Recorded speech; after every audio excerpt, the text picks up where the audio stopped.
உதயநிதி ஸ்டாலின் பேசின சில வார்த்தைகளை உங்க முன்னாடி நான் பேசுறேன். இந்த மாவட்டத்தை சார்ந்த முன்னாள் முதலமைச்சர் அண்ணன் எடப்பாடி பழனிசாமி அவங்களை பத்தி என்ன சொன்னாங்கன்னா, விட்டால் எடப்பாடி பழனிசாமி அவர்கள் சசிகலா அம்மையார் காலுக்குள் ஊர்ந்து சென்றிருப்பார். இவர் எடப்பாடி அண்ணன் பத்தி கொடுக்கிற சர்டிபிகேட்.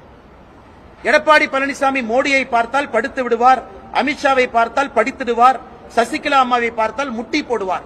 இது உதயநிதி ஸ்டாலின் அவர்கள் உதிர்த்த ஒரு பொன்மொழியில, பல பொன்மொழியில இது ஒன்று.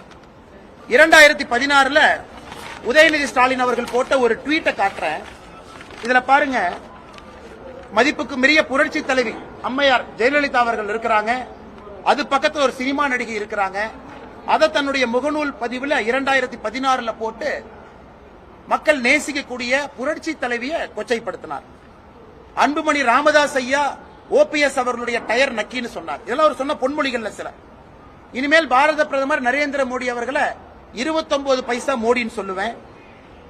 2021 தேர்தல் பிரச்சாரத்தில் அருண்ஜேட்லியும் சுஷ்மா ஸ்வராஜையும் கொன்றவர் மோடி. நாங்க ஒன்னும் உங்க அப்பா வீட்டை காசை கேட்கல. இது யார்? நிர்மலா சீதாராமன் அவங்களை பார்த்து சொன்னது. கவர்னரை மக்கள் செருப்பால் அடிப்பாங்க. அதனால உதயநிதி ஸ்டாலின் அவர்களுக்கும் தரத்துக்கும் நார்த் போலுக்கும் சவுத் போலுக்கு இருக்கிற தூரம் தான். தரம் இல்லாத ஒரு அரசியல்வாதி தமிழ்நாட்டில் இருக்காருன்னா அது உதயநிதி ஸ்டாலின்.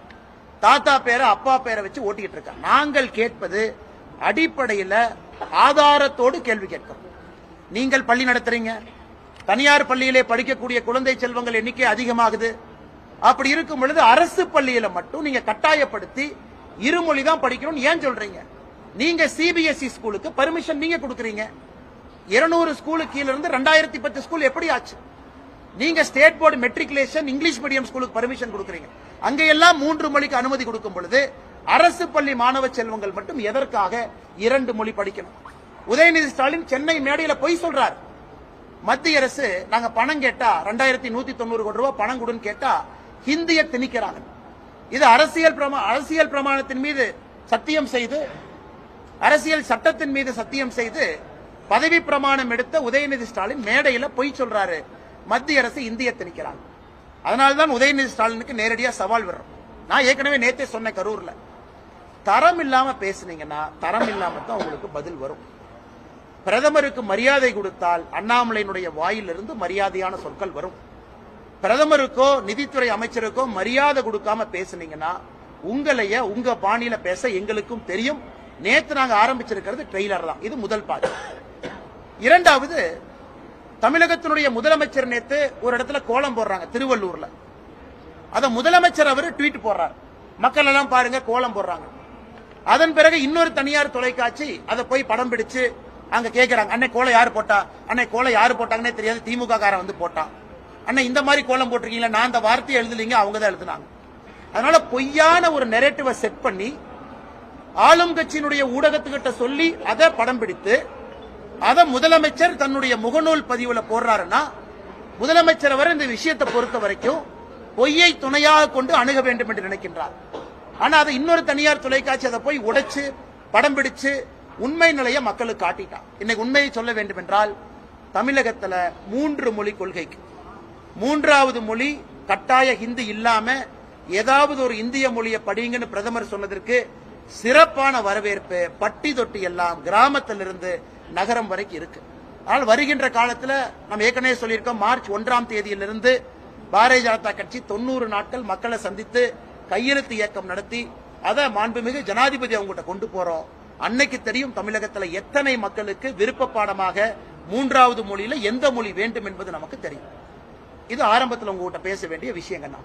இதை தாண்டி உங்களுக்கு கேள்வி இருக்கும், கேள்வி கேளுங்க, பதில் சொல்றேன். ஒருத்தர கேளுங்க. இங்க இருந்து ஆரம்பிக்கிறேன். ஒருத்தர வரேன்.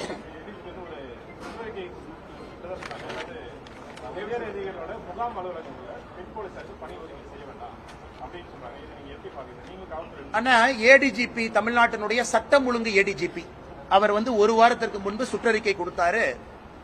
சுற்றறிக்கையில என்ன சொல்லி இருக்கிறார்னா, தமிழ்நாட்டில் பெண்களுக்கு எதிரான குற்றம் அதிகமாக இருக்கு. அவர் ஒத்துக்கிட்டார்.